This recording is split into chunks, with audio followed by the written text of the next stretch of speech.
attacks, U.S. Saudi attack on Iraq, and it was on PMF, one which is part of the Iraqi army, is not part of the resistance in Iraq.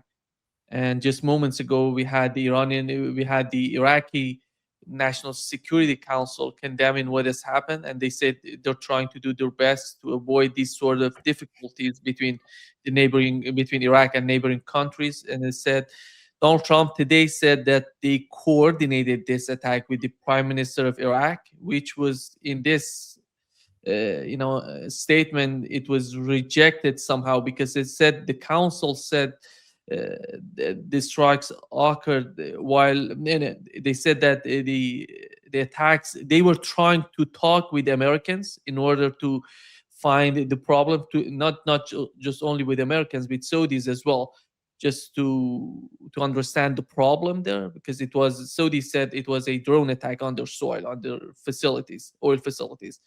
Then they were trying to resolve that issue. Then the United States attacked them. It was somehow a surprise attack, but Donald Trump said they have coordinated that with the Prime Minister of Iraq.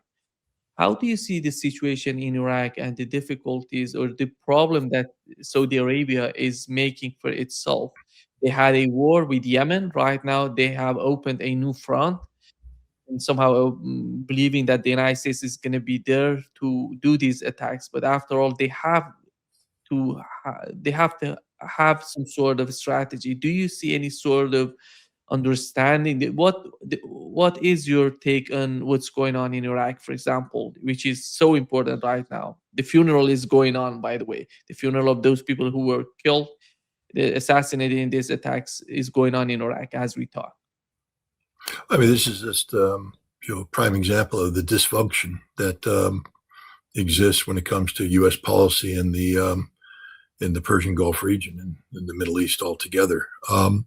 It also shows the chaos and confusion that exists in Riyadh, Saudi Arabia, about what their role is and what's expected of them. The Saudis are very concerned about being overtaken by Iran as a regional superpower. But the fact is, Iran is a regional superpower and Saudi Arabia is not. Saudi Arabia wouldn't be doing any of the things it's doing in Yemen or in Iraq if it weren't for American backing. Iran acts independently. And American backing is no guarantee of success, as we've seen. What we have here is an example of Saudi Arabia trying to achieve strategic goals and objectives in Yemen by sustaining a blockade of Ansarallah, the Houthi, and encouraging violent action against Ansarallah by Saudi proxies in Yemen. When people speak of the axis of resistance, they need to understand that it's real. It's not imaginary. It's not fictitious. That means that there are organizations and nations that have commonality of purpose when it comes to security. And so when the Ansarallah or the Houthi are attacked and threatened by Saudi Arabia, there are allies who will respond in kind. And this is what's happened. I don't know if the PMF was involved in the strikes. I would doubt that they were because, as you said, they're part of the Iraqi army. But there are numerous militias that are outside of the framework of direct Iraqi government control who have the capacity to launch attacks against Saudi Arabia, and I believe did launch attacks against Saudi Arabian oil facilities. But what does Saudi Arabia expect? I mean, you don't get to exist in a vacuum. You don't get to go around and do something here and expect nothing to happen there. So they've basically uncorked a genie of violence, and they're not going to be able to put that genie back in the bottle. This ends badly for Saudi Arabia. This ends very badly for Saudi Arabia because all they did is kill. I think they killed 8 Iraqi PMF members and 5 Iranian IRGC advisors. That's not a fatal blow. I mean, it's tragic for the families involved, but the notion that this somehow, blunted what was going on. First of all, they hit the wrong target. That's the other thing. The intelligence of the United States is not creative in this fashion, and we hit the wrong target. We didn't hit the targets responsible for the strikes. And the other thing is, all we did is alienate Iraq against us. So we didn't get the approval of the Iraqi government. A phone call was made to the Iraqi prime minister. in which these issues were discussed, and then that was taken as concurrence, and then we struck. This just undermines an Iraqi prime minister whose hold on power is already tenuous. Recall that he didn't win the last parliamentary election. He's appointed by the United States. There was a different outcome, but we wouldn't allow that outcome because we deemed it to be more sympathetic to Iran than what we wanted. So we've already manipulated the domestic political affairs of Iraq. We've been doing so ever since we invaded and overthrew Saddam Hussein. And now we've done this. Who knows what this will trigger? I mean, this could very well trigger a military uprising against the prime minister and his ouster from power. I mean, because as you said, the PMF is part of the Iraqi military. And the National Security Council saying, we didn't approve this. The prime minister is saying, I didn't. But the point is, why did the United States feel comfortable making a phone call to the prime minister to begin with? Because they think he is their paid boy. And that reality is he is their paid boy. There would have been a response that the Iraqi prime minister could have given, a nationalized televised conference saying, I've received a phone call from the United States and I'm going to give my response in public. No, hell no. Don't even think about it. Instead, he hemmed and hawed, remained in silence, took everybody by surprise, and the United States carried out this attack. The man's a moral and intellectual coward. He's a political failure. And hopefully his days are numbered because he's not good for Iraq. Saudi Arabia, all they did is guarantee that their already exposed oil fields will be struck again.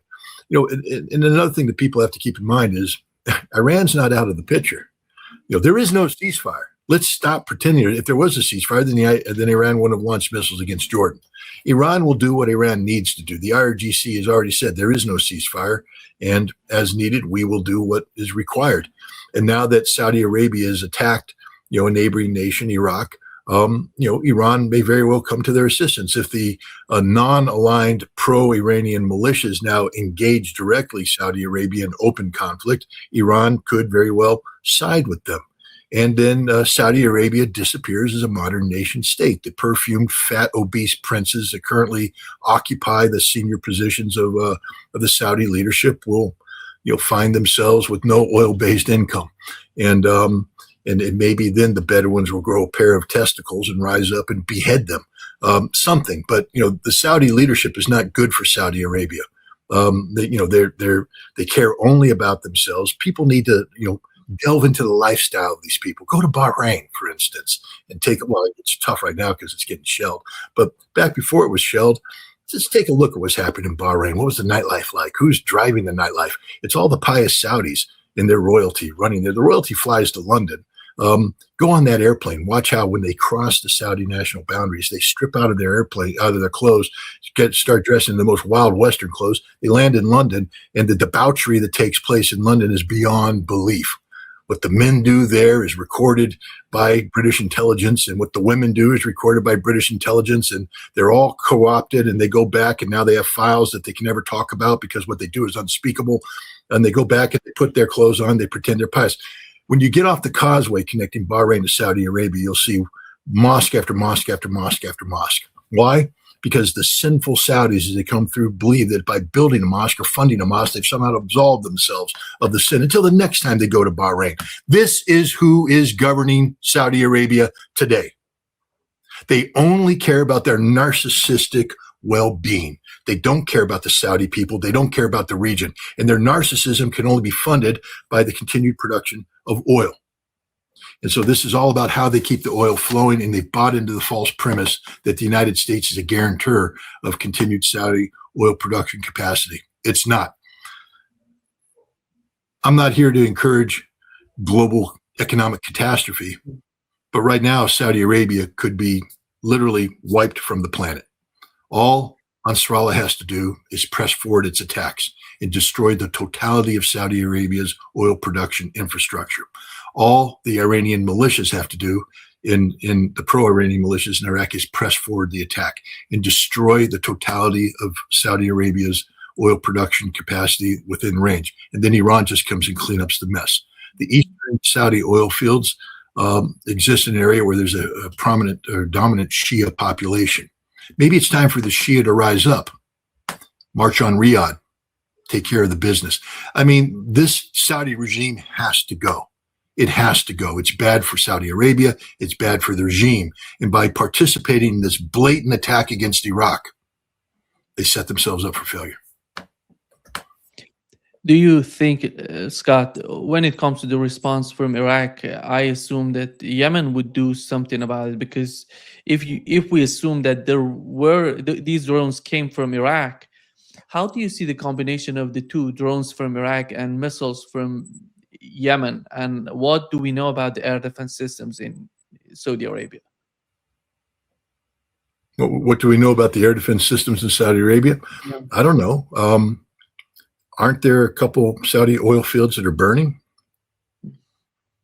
Now we know about the Saudi air defense systems. They don't work. That's it. And so, as I said, Saudi Arabia is laid naked right now. When you go that far, you have to understand the repercussions of what you're doing. It doesn't seem, I don't know what are they thinking of with these attacks. When look, the reality of the Gulf Arab region is starting to be exposed. We tend to believe that these are rational thinking human beings because they put on a facade of civility, a facade of civilization paid for by the oil that they produce, the oil that the West buys. And so they'll go out and they'll build a Louvre lookalike. That happened in Abu Dhabi. Go to the Louvre. Don't have to go to Paris. Just come right here to Abu Dhabi, and you can have the same culture that you have in Paris. Go to Dubai, and you've got the great towers, and you got the party life, and you got all that. So it's just like the West. It's just like the West, except it's ruled by the most perverted, corrupted class of human beings in mankind. Gulf Arab princes. These aren't good people. These are simply people who are in the right place at the right time when the British Empire collapsed and Great Britain anointed them to be the neo-colonial masters of the Gulf responsive to England. I was in Abu Dhabi. I met the British advisor of the Crown Prince, and he is an MI6 operative. I just gave away one of the best secrets everybody knows about. Next to every Saudi prince, next to every Gulf Arab prince, next to every sheikh is a CIA or MI6 controller that controls everything they do and monitors everything they do. I was trying to have a conversation with him about Iran's nuclear program and how at that time Abu Dhabi was talking about a peaceful nuclear program. And I had an idea about how maybe they could do a uranium enrichment consortium to absorb the Iranian enrichment with Abu Dhabi and therefore legitimize enrichment, control enrichment. We wouldn't have the problem we have today. And he was interested until the British MI6 operative interceded. And so that's a conversation we're not having right now. It's not a sovereign state, is it? This is the reality. You're expecting rational behavior from Saudi Arabia. There is no rational behavior from Saudi Arabia. It is a corrupt regime. Everything about it is corrupt from the top to the bottom because there's just so much money pouring in there. And so they disguise their ineptitude. They disguise their corruption. They disguise their depravity by wrapping themselves in, comfort, by wrapping themselves in riches. But once you peer through that, you lift it up and you look into it, it is ugly. It is grotesque. And what you're seeing right now is the foreign policy manifestation of this ugliness and grotesqueness. They don't know what they're doing. They are panicked right now in an absolute state of panic. And in their panic, they're turning to the United States for their salvation. And that's going to be one of the fatal mistakes of the Saudi monarchy. Yeah. You mentioned the Iranian attack on Jordan last night, and at the same time, they were attacking some targets in Iraqi Kurdistan as well. And what do we know? This is the first time Iran is attacking Jordan without being attacked. This is something. No, we need to correct that record, Nima, because that implies that somehow the United States didn't launch a surprise attack against Iran back on February 28th. All right. That implies that the United States didn't unilaterally violate the memorandum of understanding and the ceasefire and initiate armed aggression against Iran. You see, there's no ceasefire. Iran's never agreed to a ceasefire. So it's continuity of action. Iran didn't attack the United States void of cause. The war continues from the Iranian perspective. They didn't say quit. They didn't start it, and it ain't over yet. So let's not pretend that somehow Iran launched a surprise attack. Iran didn't launch a surprise attack. Iran continues to defend its interests. And what it did is detect activity at a Jordanian airbase about airstrikes that were getting ready launched against PMF forces. And so they launched a preemptive strike, not a surprise attack, but a continuity of violence that was initiated solely by the United States. That's what happened. It's not a surprise attack. It's not perfidy. It's not Iran playing games. Iran is at war against the United States. And you have to keep that in mind when you talk about what Iran's potential future options will be, because there is no ceasefire. Iran can hit anything it's already hit anytime it wants to hit with full knowledge that it's doing the right thing. Yeah. What is the reason that Donald Trump has decided to put out some sort of pause with Iran? And are they preparing for a new round of war? Or what is that? I don't know. How do you prepare for a new round of war when you have nothing? Why did they stop the last time? Ran out of oil, ran out of ammunition. They got enough oil and they thought they had enough ammunition, so they started it over again. Now they run out of ammunition, they're running out of oil. So they stop. That's it. Probably means that they're probably going to build up to try and do a third round. Because you can't trust the United States. It's agreement incapable. The United States lies about everything. They lied about the MOU. They lied straight up about the MOU. The MOU was always a facade to buy time. So what is the reasoning? The Russians have declared, I don't know if it's an official statement from the Kremlin, but it's coming out from that the foreign ministry in coordination with other Russian agencies has determined that Donald Trump is emotionally unstable. Now, we know that. Anybody who monitors his social media postings know that this is not a well man. I declared him to be suffering from extreme narcissistic personality disorder of an antisocial variant. He is malignant in this regard. But he's not a rational actor. He's unpredictable. He can wake up in the morning and anything can happen. Anything can happen.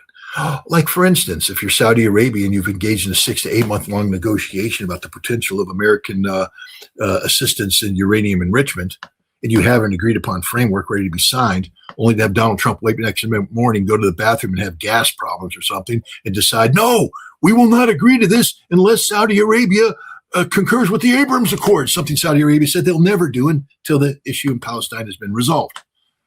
How can you deal with a man like this? Wake up in the morning thinking you have an agreement to find out you don't have an agreement. Waking up in the morning thinking you have an understanding based upon weeks of negotiations, only to find out that the president had a brain whatever and decided that, it wasn't the case. The United States is governed by a man who sets policy through social media postings. Straight up. No coordination.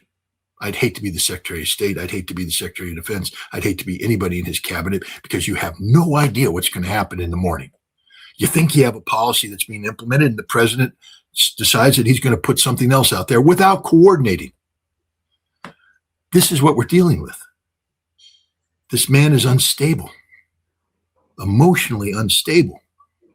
That's a polite way of saying that he is batshit crazy. How about Donald Trump deciding, maybe together with Benjamin Netanyahu, the only way that they can convince Saudi Arabia to accept Abraham Accords would be the new attacks, a devastating attack on the part of the Axis of Resistance on their soil, maybe destroying oil facilities and putting a lot of pressure on them. That would convince the government in Saudi Arabia, the people, the king, the crown prince of Saudi Arabia to accept the Abraham Accords. What are the Abraham Accords? Is it a defense arrangement? Does the Abraham Accord increase the security of Saudi Arabia? The answer is no. It's an economic and political arrangement. It's a recognition of Israel, and then you're going to do business with Israel. You know what would happen to the king if he came out and said, that's what we're doing? He wouldn't be king. He wouldn't be king. The crown prince wouldn't be the crown prince. It's politically impossible for Saudi Arabia at this point in time to embrace the Abraham Accords under these conditions. So no, I don't see that. I mean, what's going on between Netanyahu and Trump? I mean, they're both in political trouble, but that's okay because they're masters. And remember, neither one of them are in charge. There's a larger cabal out there, the Grand Zionist Project that's been promoting Greater Israel. And Netanyahu's not the driver there. Netanyahu's about ready to lose an election. He's over. He's finished. And when he loses that election, there's a good chance he's going to go to jail for the rest of his life. Maybe his political allies will save him. But, Donald Trump, he's doomed in the midterms unless he totally rips up the Constitution and does something crazy. In which case, hopefully, law-abiding members of the United States government will do the right thing. Because when a president breaks with the Constitution, he's no longer the president of a constitutional republic. But that's okay, because the Grand Masters don't care. The Greater Israeli Project understands that they have floundered in the Middle East. They're not winning in Lebanon. They're not winning in Syria. They're not winning against Iran. So what are they doing? They're making common cause with the United States. The parasite is taking over the host. This is through the National Defense Authorization Act that's currently underway, being considered, that sort of melds American intelligence, Israeli intelligence, American military. It makes it one. Israel is taking over the United States. That's what's going on here, is that the United States is becoming the strategic depth through the Great Israeli Project. And everything else is a sideshow. So, again, the Saudis need to wake up to the fact that this corruption that's taking place because it is a corruption of democracy that's taking place between Israel and the United States, doesn't view Saudi Arabia as an asset. So the Abraham Accord is a false promise. The false promise of prosperity and peace. There will be no prosperity and peace because the Greater Israeli Project isn't about making Saudi Arabia prosperous or peaceful. It's about Israeli dominance of the region, and everybody else is a tool to be used, discarded, tossed away. That's it. And until Saudi Arabia recognizes it, they're on a highway to hell. And right now, they have maybe gone a bridge too far. I'm using all these analogies here, but people should understand what I'm saying. Because if the PMF, if the pro-Iranian militias decide to go for broke, there's nothing that can save Saudi Arabia. And also remember this, a little story from the past. In the build-up to the Desert Storm, there was talk, there was a period of time during Desert Shield when, the Marines were hanging out on their own up there, basically speed bumps. If the Iraqis told the Republican Guard to head south, there ain't nothing going to stop them. Marines would have gotten out there, fired off their basic load, and then been speed bumps, run over by Iraqi tanks. Fortunately, the Iraqis didn't do that, and we were able to reinforce. But during that window of vulnerability, we kept telling the Saudis, hey, why don't you take some of your military off the southern front with the Yemenis and bring them up here? And the Saudis went, hell no. Why? Well, first of all, half of the southern part of Saudi Arabia is stolen from Yemen. Do the history research. They stole it from Yemen. They stole it from the Houthi. And Houthi won it back. And so there's a good chance that if all this goes down, Saudi Arabia is going to be dismembered. Straight up dismembered. Because it's a fake country. Everybody knows that. It's a fake country. It's just carved out of the desert, because some Wahhabi head choppers went in and chopped off the right heads and the British decided to support them. There it is. And when you get rid of the Wahhabist, head choppers, you've got nothing. An amalgam of Bedouin tribes that hate each other, and it will break up. The Yemen will take its part. Who knows what Iraq will do? Who knows what Jordan's a fake country, so it doesn't matter. But the point is, that whole region is fake. That whole region was created when specific leaders subordinated themselves to the political will of their British and American masters. And now that their British and American masters are floundering and a new master has arisen, not a master, but a new dominant power, Iran, they don't know what to do. They're in an absolute state of panic. Iran is the future. Again, who am I talking to? You're an Iranian, you know this. 5,000 years of culture and history. And if these Bedouin head choppers that currently populate the leadership positions in Riyadh think that they are the equivalent of that, they have another thing coming. And so Iran is the power. Iran is the future. And, these Gulf Arab states, I think, understand that what that means for them, because they're not long for this world if they continue to side with the United States against Iran.